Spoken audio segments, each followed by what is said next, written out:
Twasangiye idaku n'intumwa y'Imana Muhammad sallallahu alayhi wa sallama mu kwezi kwa Ramadan.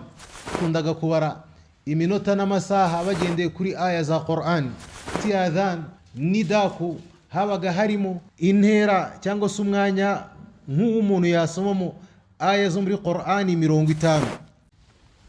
Assalamu alaykum wa rahmatullahi wa barakatuh. نتنجر بإذن الله سبحانه وتعالى كل حديث يا أنس. حديث يا أنس المتفق عليه، حديث يمر يجقون بخاري ومسلم ويتوبجاه الصحيحين.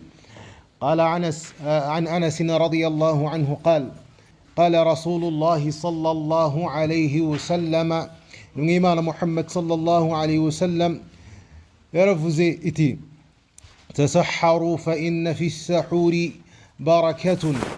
تسحروا فإن في السحور بركة.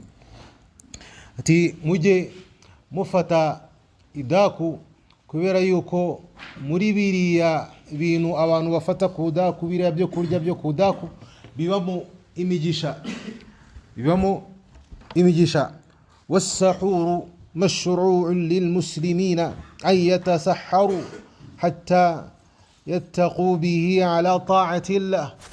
gufata idaku bagaragu ba Allah subhanahu wa ta'ala, gufata ikintu nubwo cyaba cyoroheje murari ya masaha igice cya gatatu cya nyuma cy'ijoro mbere yuko al-fajiri yinjira, ni sunna y'intumwa y'Imana Muhammad sallallahu alayhi wa sallama, ndetse binafasha umuntu kugira ngo abashe gukora igikorwa cyo kumvira Allah subhanahu wa ta'ala aricyo sawm.